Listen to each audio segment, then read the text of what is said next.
अस्सलाम वालेकुम। मैं अमजदुल्ला ख़ान, स्पोक्समैन MBT। आज आपके दरमियान में आने का ये वजह है कि कल मैं जो है हमारे साबिक़ा डिप्टी चीफ़ मिनिस्टर और साबिक़ा होम मिनिस्टर जनाब महमूद अली साहब का एक प्रेस मीट का वीडियो देखा और उसमें ये जो है ये कह रहे हैं कि BRS पार्टी कभी भी BJP के साथ नहीं जा सकती। तो BRS पार्टी की बदबख्ती ये रही कि जो पहले TRS थी के चंद्रशेखर राव साहब पूरा तेलंगाना एजिटेशन चलाए बेचारे। ये तेलंगाना एजिटेशन में जो लोग इनके साथ दिए, जो मुस्लिम लीडरशिप जो साथ दिए और जो लोग गैर मुस्लिम इनके साथ दिए, जैसा ही चीफ़ मिनिस्टर बने ये पूरों को भूल गए और नाकारा नाहल लोगों को लाकर बड़े बड़े फायद ओहदों पे बिठा दिए। जिसकी ज़िंदा मिसाल जो है कि एक शख्स जो बल्दिया इलेक्शन लड़ा था आज़मपुरे से, शायद 2002 में मैं समझता हूँ, और 400 वोट नहीं लिए, वैसे शख्स को जो है इस तेलंगाना का डिप्टी चीफ मिनिस्टर बना दिए। दूसरा काम ये करे उन्होंने कि पूरे तेलंगाना में उनको कोई काबिल तरीन मुसलमान नहीं मिला, एक आंध्रा के एक आदमी को उठाकर लाके जो है AK खां को पॉलिटिकल एडवाइज़र बना दिए। तो आप बतलाइए, सबसे बड़ा नुकसान अगर किसी BRS को पहुंचा है तो ये दो शख्सियतों से पहुंचा है, महमूद अली और AK खां से पहुंचा है। क्योंकि आप जब अच्छे लोगों को रखेंगे तो अच्छा एडवाइस देंगे वो लोग। अगर आप जो है नाहल नाकारा लोगों को अगर आप लाके बड़े बड़े ओहदों पे बिठा देंगे तो ये लोग जो है कोई मशवरा देने के लायक नहीं रहेंगे। ये जितने भी लोग आए BRS पावर में आने के बाद में TRS, ये पूरे तेलंगाना एजिटेशन में नहीं थे। ख़ुद महमूद अली साहब जो है इंटरवल के बाद के हैं इन्हों बाद में आए। तो TRS में शुरू एजिटेशन के दिनों में आपको कहीं भी महमूद अली साहब नहीं दिखेंगे। तो इनको ये नहीं मालूम कि जिस वक्त पे UPA 1 और UPA 2 के दरमियान का मसला था कि UPA 1 के बाद में लोग समझ रहे थे कि UPA 2 नहीं बनेगा बल्कि BJP की गवर्नमेंट आ जाएंगी और LK Advani would be the prime minister बोल के। और Chandrashekhar Rao TRS was a part and parcel of UPA की पार्ट एंड पार्सल रहने के बावजूद अभी रिज़ल्ट को कुछ 1 महीने का वक्त था। KCR साहब जाके LK अडवाणी को बुके दिए थे, मुलाकात करके अगला प्रधानमंत्री आप है और TRS पार्टी जो है आपका साथ देंगी बोल के। ये दिए नहीं दिए बुके, महमूद अली साहब आप इसका जवाब दीजिए। KCR साहब जाके LK अडवाणी से मिल के उनको ये तयक़ुन दिए थे कि अगर BJP पावर में आएंगी LK अडवाणी प्राइम मिनिस्टर बनेंगे, अगर कुछ MPs कम पड़ेंगे तो हम TRS के MPs आपका साथ देंगे बोल के। ये दिए नहीं दिए आप बताइए। अब आइए कि इन्हों बोल रहे हैं कि भाई BJP का हम साथ कभी दिए ना कभी हम देंगे।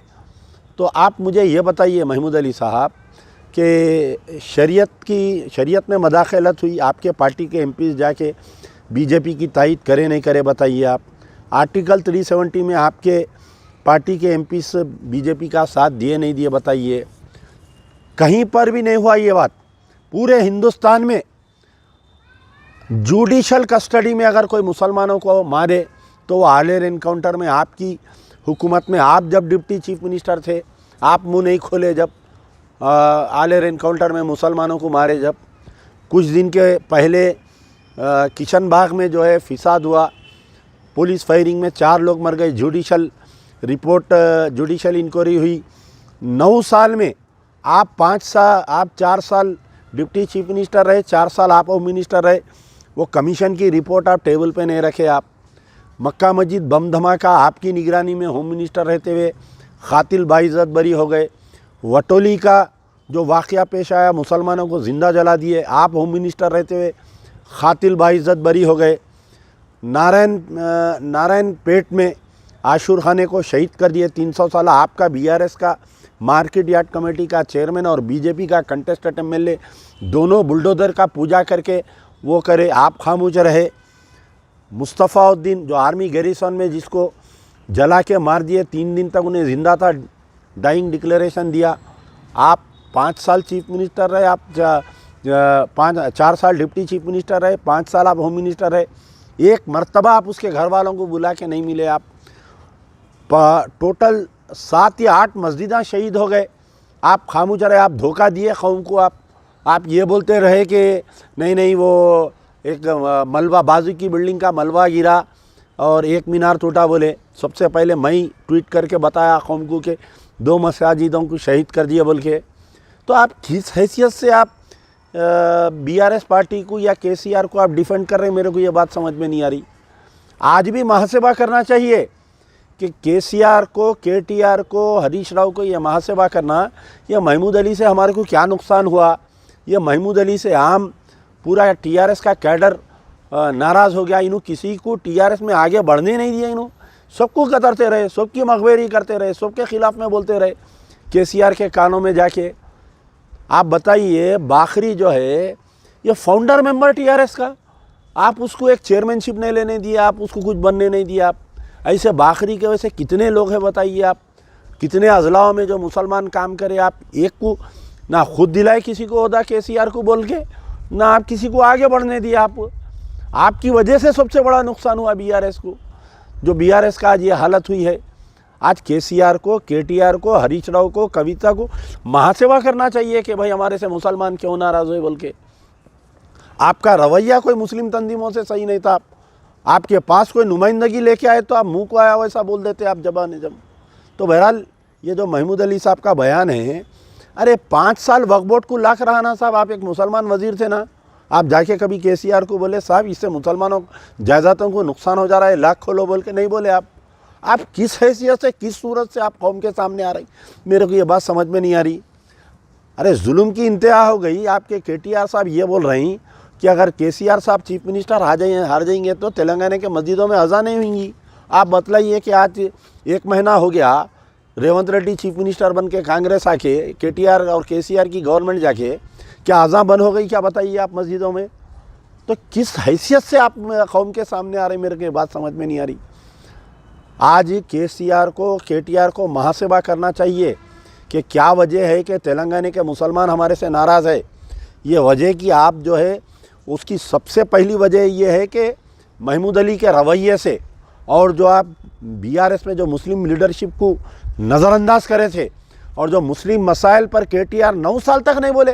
अरे पुराने शहर के मसले में एक बार ट्वीट करेगा केटीआर, बताइए आप बताइए कि मामूली सी जो CMRF chief minister relief fund के जो पैसे दिए जाते, कोई मुसलमान को अगर कैंसर हो गया, किडनी फेलियर हो गया, ट्वीट करे तो आपके केटीआर साहब जवाब नहीं दिए पूरे 9 साल में। आप किस हैसियत से आ रहे हैं साहब? आप लोग जरी सर की अगर आप लोगों में शर्म है तो आप कौम के सामने नहीं आ सकते। अरे भाई ठीक है गलती हो गई, हम गोशे गुमनामी में बाकी की ज़िंदगी हम गुजार लेंगे बोल के आप बतलाइए आप।